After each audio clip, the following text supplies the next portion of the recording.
జగన్మోహన్ రెడ్డి ఈ మధ్యకాలంలో ఒక పిలిపించారు. వెన్నుపోటుకు 2 ఏళ్లు. కూటమి ప్రభుత్వం అధికారంలోకి వచ్చిన తర్వాత ప్రజలకి ఇచ్చిన హామీలు నెరవేర్చకుండా వెన్నుపోటు పొడిచింది. దానికి 2 ఏళ్ళు అయిన సందర్భంగా ఏదైతే ప్రోగ్రామ్స్ పిలిపించారు, అసలు ఎలా చూడాలంటారు? నిజంగానే కూటమి ప్రభుత్వం కంప్లీట్ గా ఫెయిల్ అయిపోయిందంటారా ఇచ్చిన హామీలు నెరవేర్చడంలో? నోనో, కూటమి ప్రభుత్వము సఫలీకృతమైంది. అభివృద్ధి పథకాలు, సంక్షేమ పథకాలు ఇవ్వటంలో ప్రజలకి people are very very happy. కొత్త పెన్షన్లు కూడా రిలీజ్ చేస్తున్నారు. మరి దేంతో విఫలమైంది? ఎందుకంటే వాస్తవాలు వక్రీకరించబడితే సొసైటీ విల్ బి డీజనరేటెడ్. భారతదేశం పుణ్యభూమి, వేదభూమి, కానీ ఇప్పుడు పాపకర్మ భూమి అవుతుంది. భారతదేశంలో డెమిగాడ్స్ ఎవరంటే పొలిటీషియన్స్, తర్వాత క్రికెటర్సు, చివరిగా సినీ యాక్టర్స్. వీళ్ళు సమాజాన్ని ప్రభావితం చేసే దిశకి వచ్చేసారు. కానీ ఈనాడు పొలిటికల్ స్టేట్మెంట్స్ అనేటువంటివి తప్పుగా ఇవ్వటం వల్ల society will be degenerated. The impact will be upon younger generation, succeeding generations. ఇవాళ మరి విద్యార్థులంతా యువత పెడదోవబడుతున్నారు, గంజాకి అలవాటు పడిపోతున్నారు. దీనికి కారణం ఎవరో ఒక్కసారి ఆలోచించుకుంటే, ఏ ప్రభుత్వం అయినా ప్రజా సంకర్షణ ప్రభుత్వంగా, ప్రజా ఆకర్షణ ప్రభుత్వంగా ఉండాలి. ప్రజలందరినీ సమానంగా చూడాలి, ఒక కులాన్ని వివక్షతగా చూడకూడదు. అందువల్లనే ఆ ప్రభుత్వం ఓడిపోవటానికి కారణమైంది. ఇక ఈ స్టేట్మెంట్స్ అంటారా, ఫాల్స్హుడ్ ఈజ్ యాక్చువల్లీ రీజనింగ్. చూడనేటువంటిది ప్రభావితంగా అవ్వబడుతున్నది. ఈ సోషల్ మీడియా వచ్చిన తర్వాత అన్నీ కూడా మరి నిజాలు కూడా వక్రీకరించబడుతున్నాయి. దాంట్లో ఏమాత్రం కూడా నిజం లేదు. కూటమి 2 ఏళ్ల పాలన అనేటువంటిది మరి నిజంగా అభివృద్ధి పాలన అని చెప్పాలి, సంక్షేమ పాలన అని చెప్పాలి. అంటే మీరేం అభివృద్ధి పాలన, సంక్షేమ పాలన అంటున్నారు, వాళ్ళు అదేం లేదు సంక్షోభ పాలన. మొత్తం మహిళలకు ఇచ్చిన హామీలు కానీ, యువతకి ఇచ్చిన హామీలు కానీ మొత్తం నెరవేర్చకుండా కూటమి ప్రభుత్వం ప్రజలందరికీ వెన్నుపోటు పొడిచింది. అందుకే ప్రజలందరూ రోడ్డు మీదకి వచ్చి ఆందోళన చేయాలి అని చెప్పి పిలిపించారు కదా మరి జగన్మోహన్ రెడ్డి గారు. ఆ పిలుపుకు పెద్ద స్పందన లేదు. ఈనాడు చూస్తే ఏదైతే యొక్క కూటమి ప్రభుత్వం మహిళలకి ఉచిత బస్సు ప్రయాణము, అదేవిధంగా అనుకున్నటువంటి గ్యారంటీల్లో 4 గ్యారంటీలని 6 గ్యారంటీలను 4 ఫుల్ఫిల్ చేశారు. ఇంకా 2 గ్యారంటీలను కూడా మరి అతి త్వరలో ఫుల్ఫిల్ చేస్తారు.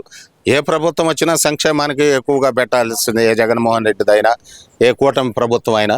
ఇవాళ కూటమి ప్రభుత్వ పాలన ఇతర రాష్ట్రాలు కూడా మరి ఇక్కడికి వచ్చి చూసిపోతున్నారు. ఏ విధంగా ఈ యొక్క సంక్షేమ పథకాలు మరి అమలు చేయబడుతున్నవి, ఏ విధంగా వీళ్ళు కలిసిమెలిసి ఉంటున్నారు అనే భావనని మరి అందరూ కూడా చూడటానికి మరి ఇతర రాష్ట్రాల నుంచి వచ్చి ఇక్కడికి చూసిపోతున్నారు ఈ అభివృద్ధి పదాలను. ఒక స్మార్టప్ కంపెనీలు కానివ్వండి, ఒక రాజధాని అభివృద్ధి కానివ్వండి, ఒక సింగపూర్ పాలనని చంద్రబాబు నాయుడు గారు అక్కడికి వెళ్ళి ఒక అభివృద్ధికరమైనటువంటి పాలనకి ఆయన మరి ముందడుగులు వేస్తున్నాడు, ముందంజ వేస్తున్నాడు. దీనికి అందరూ కూడా గర్వపడాలి. ప్రతి ఒక్కళ్ళు కూడా ఎస్సీ ఎస్టీలని బీసీలను కూడా మరి ప్రముఖ పారిశ్రామికవేత్తలుగా తయారు చేయాలనేటువంటి ఆయన కోరిక మరి పవన్ కళ్యాణ్ గారు కానివ్వండి, మాధవ్ గారు కానివ్వండి, మోడీ గారు కానివ్వండి, చంద్రబాబు నాయుడు గారు కానివ్వండి, లోకేష్ గారు కానివ్వండి, గుంటూరు పార్లమెంటు మరి లైన్ పెమ్మసాని చంద్రశేఖర్ గారి కేంద్ర మంత్రి వర్యులుగా వారు చూపిస్తున్నటువంటి చొరవ, అనునిత్యం వాళ్ళు ప్రజాసేవలో ఉండటం అనేటువంటి every minute all these leaders with people, it is really an example of an instance of good governance. అంటే ఇప్పుడు మీరు పెమ్మసాని గారి గురించి చెప్పారు కాబట్టి అంబటి రాంబాబు అంటున్నారు, పెమ్మసాని ఈసారి 2029లో గుంటూరు నుంచి తరిమి కొడతామని చెప్పి మాట్లాడుతున్నారు కదా. మరి అది ఇప్పుడు ఇది ప్రజాస్వామ్యము, అవాక్కులు చవాక్కులు పేలొచ్చు. పెమ్మసాని చంద్రశేఖర్ గారు శత్రువులను కూడా ప్రేమించేటువంటి గుణము. A wise enemy's better than foolish friend, Shakespeare చెప్పినట్టు. సో కావున ఆయన ఒక విషయంలో మనం సార్ షటిల్ టోర్నమెంట్ ఆడాలి, as you are shuttle player అంటే ఒకళ్ళు అన్నారు, మాజీ నర్సాపేట పార్లమెంట్ సభ్యులు కూడా, మాజీ గుంటూరు వెస్ట్ ఎమ్మెల్యే కూడా షటిల్ ప్లేయర్ అంటే అందరం కలిసి ఆడదామన్నాడు. ఇప్పుడు రాజకీయాల్లో ప్రత్యర్థులే కానీ శత్రువులు కాదు. ఆ శత్రుభావన చూడటం అనేటువంటిది అది రాజకీయాలు దివాలా స్థితికి వచ్చినట్టు లెక్క. సామాన్యులు చక్కగా కలిసిమెలిసి ఉంటున్నప్పుడు మనం ఇచ్చే స్టేట్మెంట్ అనేటువంటిది ప్రజలకు మంచిగా ఉపయోగపడాలనే భావన ఆ ఇచ్చే నాయకుడు మరి దాని గురించి ఆలోచించాలి. సరే, ఇక్కడ ఇంకో విషయానికి వస్తే కనుక నిన్న జగన్మోహన్ రెడ్డి ఇచ్చిన పిలుపు మేరకు కొడాలి నాని మాట్లాడుతూ 2029లో జగన్ చేతికి ప్రజలందరూ కలిసి పరశురాముడు గొడ్డలు అందిస్తారు, ఈ కూటమి ప్రభుత్వాన్ని కూకటి వేళ్లతో పగిలిచ్చి పాతేస్తాడు జగన్మోహన్ రెడ్డి. జగన్మోహన్ రెడ్డిలో ఉంది జీలో గొడ్డలే కాదు, అది పరశురాముడి గొడ్డలే అంటున్నారు కదా. నిజంగానే జగన్మోహన్ రెడ్డి చేతిలో ఉంది పరశురాముడి గొడ్డలే అనుకోవచ్చు అంటారా? Democracy is a virtual form of government by the people, for the people, of the people. There is no scope for battle axe in elections. There is scope for ballot box. Yes. Through vote, actually, leaders will be elected, governments will come to power. In democracy, there is no scope for violence. Sir, మీరు English లో చదువుతున్నారు, మా కొడాలి నాని గారికి అర్థం కాదు. ఇప్పుడు ప్రజాస్వామ్యానికి పట్టుగొమ్మలు ఎలక్షన్లో ఓటు అనేటువంటిది ఆయుధము. మరి గొడ్డలి అనేటువంటిది అది ఓన్లీ మాట్లాడటానికే పనికొచ్చింది, కానీ తరిమేస్తారు. గొడ్డళ్ళు కూడా ఓటు దెబ్బకి మరి పటాపంచలం అయిపోతాయి. అంటే ఇక్కడ ఇంకో విషయానికి వస్తే కనుక జగన్మోహన్ రెడ్డి గారు మాట్లాడుతూ ఆంధ్రప్రదేశ్లో అణిచివేత ఎక్కువైంది, అణిచివేత ఎక్కువ అయితే కనుక కాక్రోచ్లు వస్తాయి ఆంధ్రప్రదేశ్లో, నేను ఒక కాక్రోచ్నే అంటున్నారు కదా. మరి జైపూర్లో నేను కాక్రోచ్ల్ని తరిమి కొట్టారు. అది ఏదో ఒక కామెడీగా దానికి ఇది ఉండిద్ది, కానీ అది ప్రజాస్వామ్యంలో నీకు అంతటి ఆ విధమైనటువంటిది నీచ స్థితికి దిగజార్ల భారత రాజకీయాలు. మరి ఆయన అంటున్నాడు కదా, నేనే కాక్రోచ్ అనుకోండి ఆంధ్రప్రదేశ్కి అంటున్నాడు కదా. మరి ఈ కాక్రోచ్ గురించి ఏం చెప్తారంటారు? కాక్రోచ్ ఇంటికి మంచిదంటారా చెడుదంటారా? అందుకనే వాటిని తరిమి కొడతారు. దానికి హిట్ అనేటువంటిది అవి కొడుతున్నారు కదా తరిమేయటానికి. ప్రతి ఒక్కరూ అసహించుకుంటారు ఆ కాక్రోచ్ని. సో కాబట్టి ఆ స్థాయిలో ఉన్నటువంటి వ్యక్తి మంచి ఎడ్యుకేటెడ్.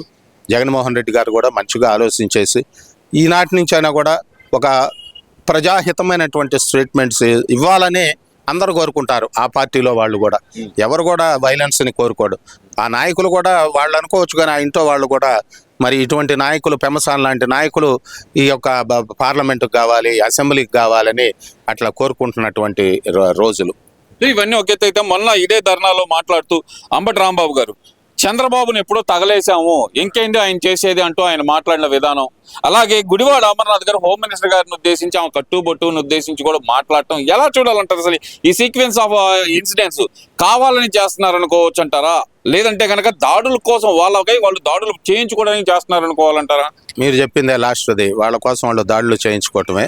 ప్రజాస్వామ్యంలో దేనికైనా అర్హత ఉంది, అది చేయించుకోవచ్చు. అది కూడా ఒక హుందాగా ఉండాలి. ఆ దాడులు చేయించడం కూడా చంద్రబాబు నాయుడు గారు మరి